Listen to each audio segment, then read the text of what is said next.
Hey y'all, and welcome back to Radiant Farmstead.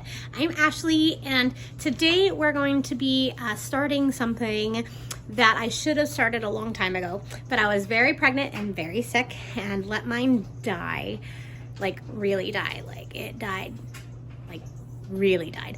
So we're gonna start a sourdough starter today. So I wanted to bring you along with me. Today we're going to be using a recipe from Farmhouse on Boone. If you have seen any of her stuff, it is absolutely fantastic. This recipe is my favorite recipe for sourdough just because it leaves a lot of room for error and a lot of room for variety and different flour. So we're going to be using unbleached, just regular unbleached flour. Today, a cup of water. I'm leaving this out. It's a little cold. Our water filter. You want to use filtered water so that the chlorine and the other different things that you get in tap water will not contaminate it. But it's cold, so I'm setting it out to become room temperature. It just works a little bit better that way. I don't want to contaminate my flour in any way. And a big jar. You do not have to use this size jar. You can use a smaller jar, something similar to this.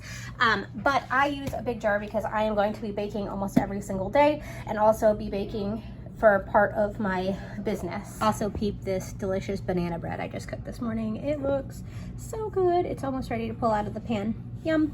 Day one of this recipe is super easy. I am just going to take a measuring cup. This is just a cup measuring cup.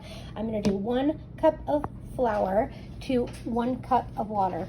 That's it. I'm gonna mix it really thoroughly and let it sit overnight until tomorrow when I see if it's gotten bubbly at all and feed it.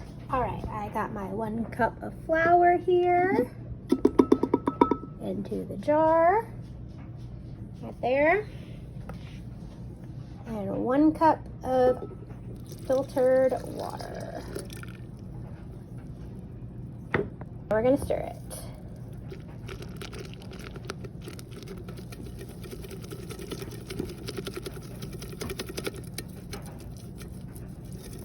As you can see, I have scraped the sides down and I have gone all the way down to the bottom. You do not want any pockets of flour or any pockets of just liquid. It's gonna look like very runny pancake batter. That's exactly what you're looking for. A quick tip for y'all. If you don't have an expo marker like a dry erase marker, or you don't want to mark your jar, you can always use a rubber band. I actually don't have any rubber bands, so this is like a non-slip hair tie, but it will absolutely work.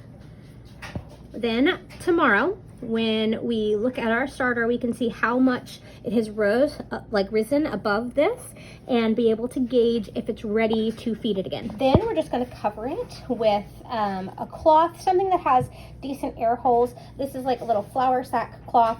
And yes, it says I've lost my mind. I'm pretty sure the kids took it. Ironically, one of my daughters set it on the stove and burned a hole in it. I thought it was pretty ironic, but also very suiting. Just put another rubber band or hair tie on the jar. And here in Southwest Oklahoma, even though it is frigid outside, we still sometimes get fruit flies and regular flies inside of our house because Oklahoma is crazy like that. So having something to make sure that the top stays covered is very, very handy. Now we are just going to set it up here on the counter next to my little sheep succulent, and we're gonna let it sit there for a day. This is warm enough. Like I said, it's pretty cold outside, so normally I would set it probably over by the sink, but it's too cold over there, so we're gonna set it right in the middle, right by where my oven and stovetop is. That way it'll be a little bit warm. You don't want it to get too cold or else it won't do what it's supposed to, but this is gonna work just fine, and we will see you tomorrow.